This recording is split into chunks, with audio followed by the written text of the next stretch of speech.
Assalamualaikum teman-teman sahabat youtuber. Di kesempatan ini kita akan membahas, dan Anda sebagai pengguna mesin diesel wajib tahu apa itu command rail. Yuk teman-teman, kita ikuti bahasanya. Check it out.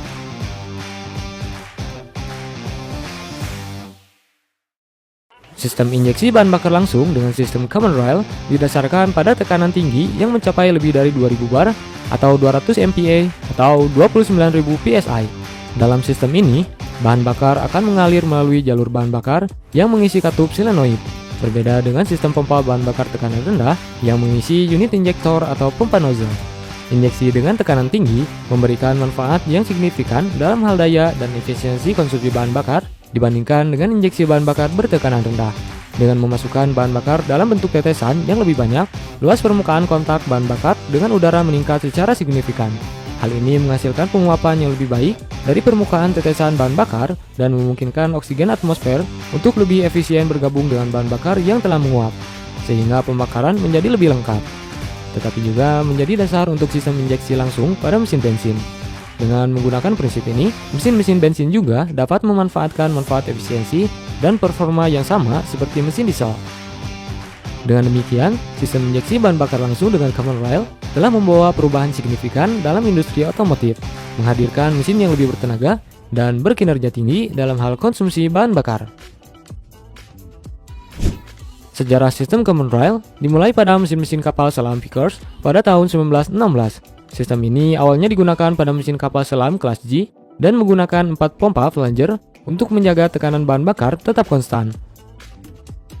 Doxford Engine juga mengadopsi sistem command rail pada mesin-mesin kelautan dari tahun 1921 hingga 1980. Penggunaan sistem command rail dalam kendaraan produksi massal dimulai di negara Jepang pada pertengahan tahun 1990-an.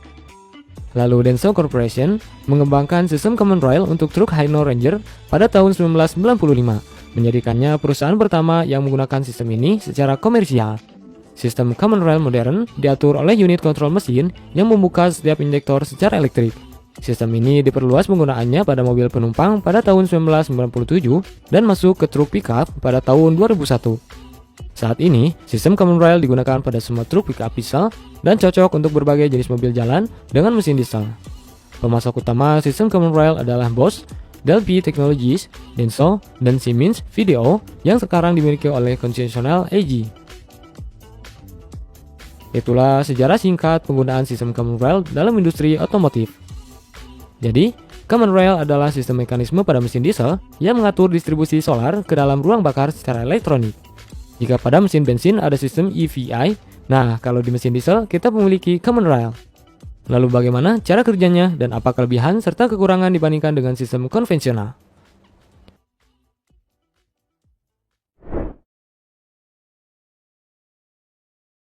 Seperti sistem elektronik pada mesin lainnya, sistem command rail juga terdiri dari 3 kelompok komponen, yaitu sensor, ECU atau Electronic Control Unit, dan aktuator.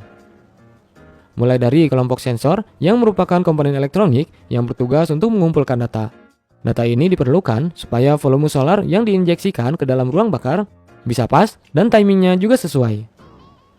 Dan sensor-sensornya ini terdiri dari mass air flow sensor, seperti namanya, sensor ini bertugas untuk mengukur volume udara yang masuk ke selang air intake. Kedua, ada intake air temperature sensor yang bertugas untuk mengukur suhu udara yang masuk.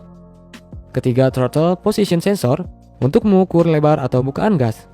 Keempat, manifold absolute pressure sensor yang bertugas mengukur tekanan di dalam intake manifold untuk mengetahui kondisi beban kerja mesin. Kelima, sensor CKP dan CMP. Sensor ini bertugas untuk mengukur RPM mesin dan posisi top mesin. Keenam, sensor temperatur mesin yang tentunya untuk mengukur suhu mesin. Terakhir, ada fuel rail pressure sensor. Sensor ini yang bertugas mengukur tekanan injeksi sistem bahan bakar command rail. Dan itulah beberapa sensor utama yang diperlukan oleh sistem command rail. Meskipun sensor-sensor pada mesin diesel modern lebih beragam, secara umum 7 sensor tadi yang paling penting dan yang paling sering kita temui di sistem command rail. Kelompok kedua adalah ECU atau Electronic Control Unit.